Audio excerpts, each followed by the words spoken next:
બાબતે હકીકત તો જે સરકારે જે પરિપત્ર બહાર પાડ્યો છે એના રિલેટેડ શું શું આપણા ફાયદાઓ છે, શું શું આપણે એમાં આગળ વધારી શકીએ, એના માટે સર આપને સમજૂત કરવા આવ્યા છીએ. માર્કેટ રેટ કમિટી એક આપ બધાની જે લાગણી હતી કે જે ભાવ નક્કી થાય છે એમાં અમારો પણ પ્રતિનિધિ હોવો જોઈએ, ખેડૂતનો પ્રતિનિધિ હોવો જોઈએ. બરાબર, તો એ ખેડૂતના પ્રતિનિધિ તરીકે સરકારે માગણી સ્વીકારી લીધી છે અને પરિપત્રમાં એનો સમાવેશ કર્યો છે.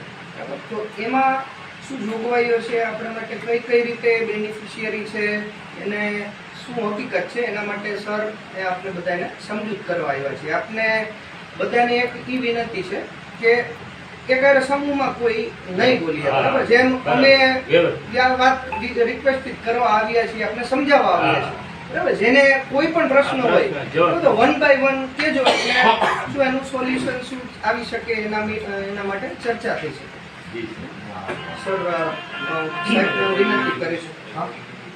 રેકોર્ડિંગની જરૂર નથી સાહેબ, રેકોર્ડિંગ તો જરૂરી છે ને, અમારો પુરાવો જોઈએ ને સાહેબ. કાંઈ વાંધો નહીં. રેકોર્ડિંગ શેના માટે છે, આપણે શેના માટે આપણે અત્યારે ચર્ચા કરવા છીએ.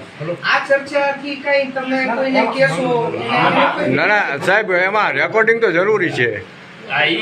પીડા ઈ થાય, જો રેકોર્ડિંગ ની ઓલું થતું થતું મોટો ઓલો આવે જબરો, કેવી પીડા થતી.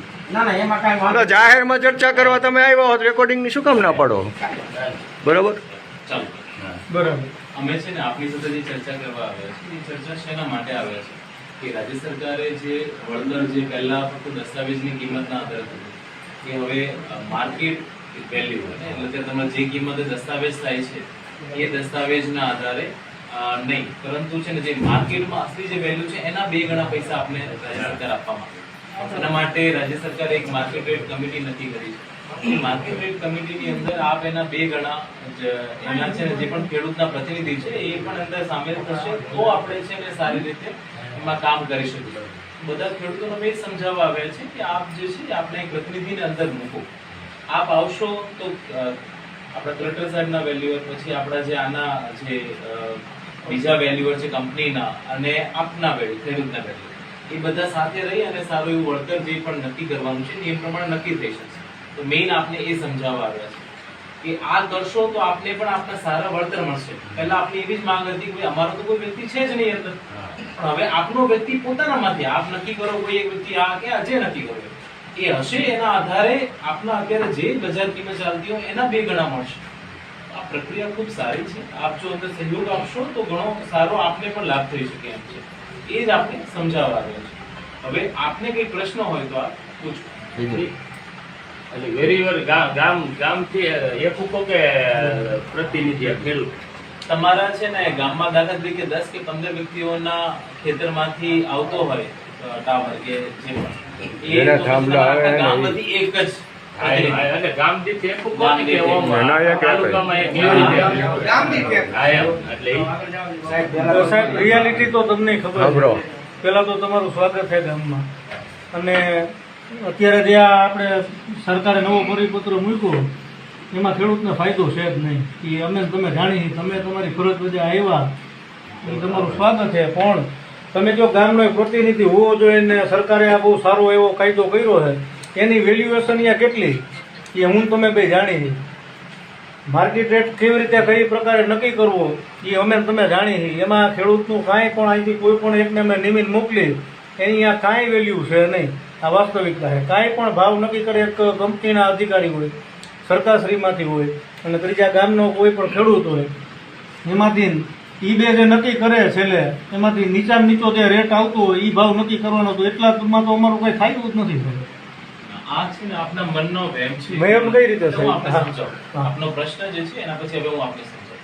અત્યારે છે ને આપણા આખા મોરબી જિલ્લામાંથી 4 ગામ, વાંકાનેરના 5 ગામ છે, વાંકાનેરના 4 ગામ છે અને એક હળવદ તાલુકાનું ગામ છે. એના ખેડૂતો આપણે ત્યાં અત્યારે કમિટી, હું અત્યારે 3 વાગે કમિટીની મીટિંગમાંથી જ આવ્યો છું, એટલે હું આપને ત્યાં શું થઈ રહ્યું છે ત્યારે એ પણ હું આપને સમજાવું. એ કમિટીમાં 4 ગામના પ્રતિનિધિઓ આવ્યા.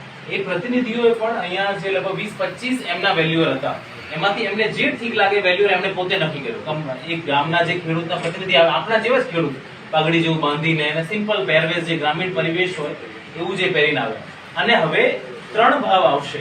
3 ભાવ એટલે શું થશે કે આ ત્રણે ત્રણ કલેક્ટર સાહેબનો વેલ્યુઅર, કંપનીનો વેલ્યુઅર અને આપનો વેલ્યુઅર એટલે કે ખેડૂતનો વેલ્યુઅર, એ ત્રણે ત્રણ જે છે ગામમાં જઈ અને પૂછશે ગામે કે ભાઈ આનો આ ગામમાં આ જમીનનો કેટલા દસ્તાવેજ થયો, આમાં જે છે કેટલામાં સોદો થયો, એ પ્રમાણે એ લોકો ગામમાં સ્થાનિક પછી આજુબાજુની કિંમતોની બધી લઈ અને પછી માર્કેટ કિંમત નક્કી કરવાની.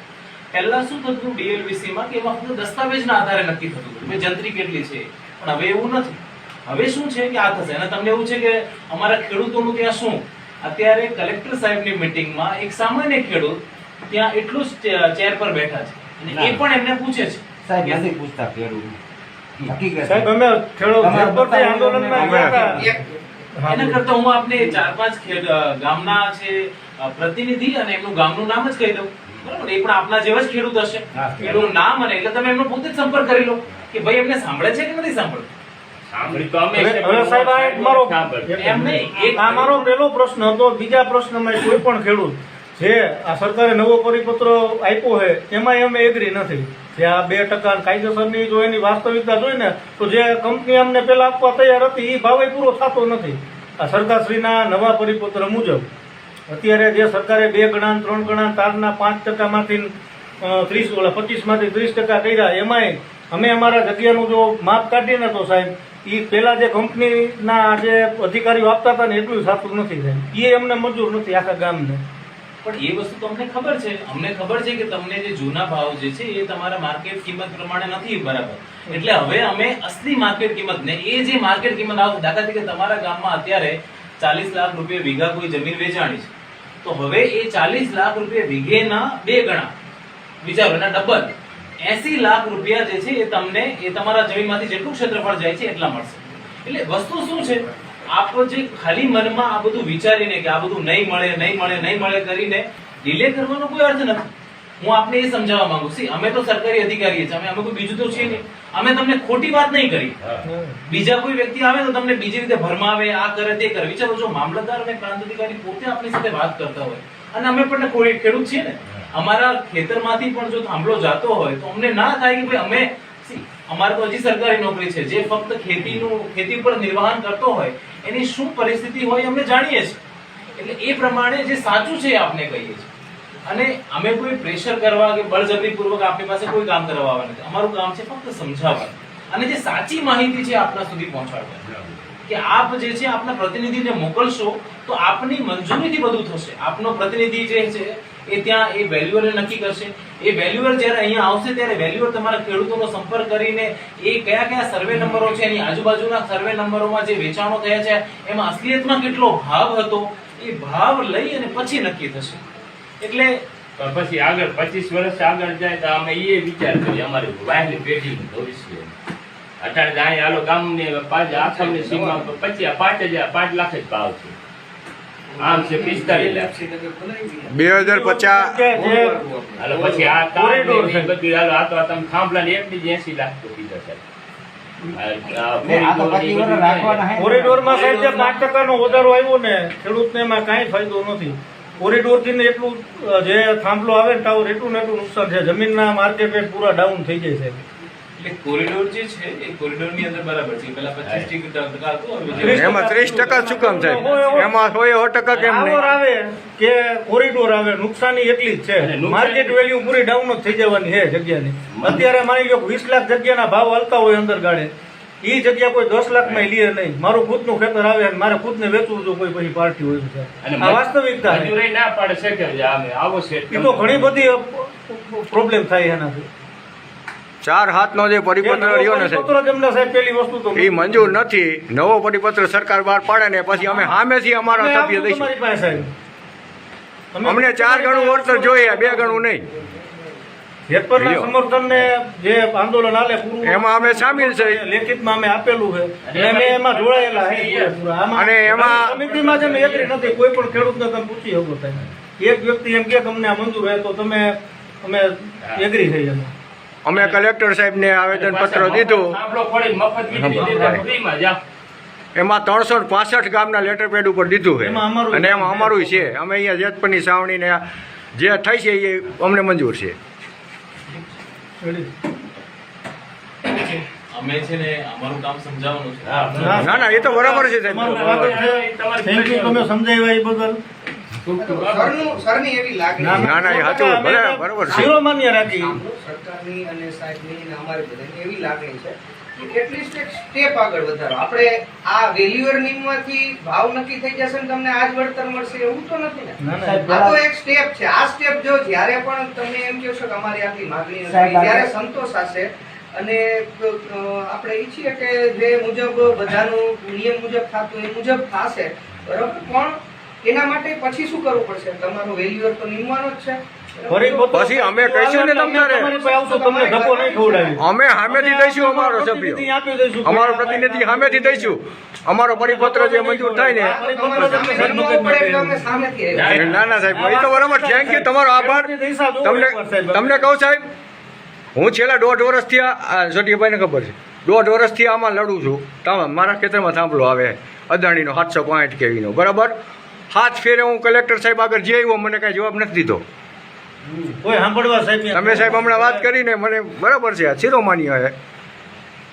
પણ પરિસ્થિતિ આવી છે ખેડૂતની. અને આખા તાલુકાના ખેડૂત બધા અહીંયા તાલુકા પરિપત્ર દેવા ગયા ને સાહેબને ખુદને આવું તમ તારે હું બહાર આવું. અને સાહેબે પછી એના વિડીયો કોન્ફરન્સમાં એવું કીધું કે અમુક ખેડૂત આવ્યા, હા. સાહેબે અમુક વખત હતા, અમે ખુદ હાજર હતા, 12 થી 14,000 ખેડૂત હતા તે. જે કઈ હોય એ બધું જવા દો, પણ નવા પરિપત્રમાં અમે તમારી પાસે પ્રતિનિધિ અમે મોકલતું, તમને ધક્કો નહીં ખવડાવી. આ મને ગામને કોઈને મંજૂર નથી, આ બધા તમારા ખેડૂત છે હાજર. બસ કલેક્ટર સાહેબે આ બાબતે ચિંતિત છે એટલે તમને હા ચિંતિત છે, જરૂર ફરજ છે. જરૂર ચિંતિત છે અને હવે હોવા જ જોઈએ. કે ભાઈ હવે બરાબર છે. નિમાઈ જાય પ્રોસેસ આગળ હા તો પણ એ પ્રોસેસ અમને પહેલી વસ્તુ તો આ પરિપત્ર જ મંજૂર નથી. હવે આમાં નવો પરિપત્ર કરે. અમે જે રમેશભાઈ, યાત્રા કરી સાચી વાત. જે પ્રશ્નો હતા ને એ તો અમે સરકાર સુધી પહોંચાડ્યા. સરકાર એમાં પણ એનો જવાબ નથી. સરકાર હજી કઈ ડિસિઝન મેં ગઈકાલે છે ને હું વાઘપર કિલ્લુડી ગામે ગયો હતો ત્યારે મેં આ જેમ ખેડૂત ભાઈઓ બધા હતા ને તે 60-70 લોકો હતા, એને મેં એ જ સમજાવ્યા કે પોલિસી બનાવી એટલે એવું નહીં કે આ એક ગામ છે તો હું બનાવી દઈશ. પોલિસી એટલે શું? તો કે આ જ વસ્તુ સોખરાને લાગુ પડશે, જેતપર પિલુડીને લાગુ પડશે, પંચમહાલને લાગુ પડશે, બધે આખા ગુજરાતમાં લાગુ પડે. એટલે સરકારને એ બનાવવા માટે એનાલિસિસ કરવું પડે. સરકારશ્રીએ પણ સાંભળો તમે, પછી આખા ગુજરાતમાં જે નક્કી થાય પછી આને આ વસ્તુ છે એ ક્યાંક ઉદાહરણ લઈને બીજે પણ જતું. એટલે આખી પોલિસી બનાવી એ આપણને લાગે આ બનાવી નાખી અને સારું લાગણી છે, બરોબર છે. પણ સરકારને 10 બાબત 20 બાબત ધ્યાને લઈ, મુદ્દાઓ ધ્યાને લઈ અને પોલિસી બનાવવી પડતી હોય. તમારા મુદ્દા તમે આપ્યા, પાછું એનું સરકાર વિચાર કરશે, વિચાર કરી એમાંથી શું શું થઈ શકે એમ છે, બરાબર. એ બાબત ધ્યાને લઈ અને થોડોક સમય માંગી લે, બરાબર. નવી પોલિસી બનવી હોય તો બરાબર. હવે અત્યારે અમારી એવી નથી. એ તો બરાબર છે, એનો ટાઈમ લે છે અને નવી પોલિસી આવશે પછી અમે કોઈ ખેડૂત એગ્રી નથી. હું તમને જાણી અત્યારે અમે આમાં મંજૂર નથી. વિચાર કરીને નહીં કરવું જોઈએ. આમાં જે ખેડૂતને એગ્રી કરવામાં કે ખેડૂતને પ્રેશર આપવામાં એના કરતા ઓમાં વધારે કરે તો સારું રહેશે સરકારશ્રી માટે. આમાં તો કોઈ ખેડૂત એગ્રી નથી અને પછી જબરદસ્તીથી કરે. લાઈન ફરી હોત જાય એવું થાય છે. સારું, ચાલો, થેન્ક યુ. થેન્ક યુ સાહેબ, ખૂબ ખૂબ આભાર તમારો. જય શ્રી રામ. ચા ઠંડુ બંડુ પીવું તો મગર લ્યો, અમારા મહેમાન કહેવાય ગામના તમે. સાહેબ, અમે ઘણા કામથી આવીએ એટલે અહીંયા કોઈ અમારું કાંઈ ઘર નથી.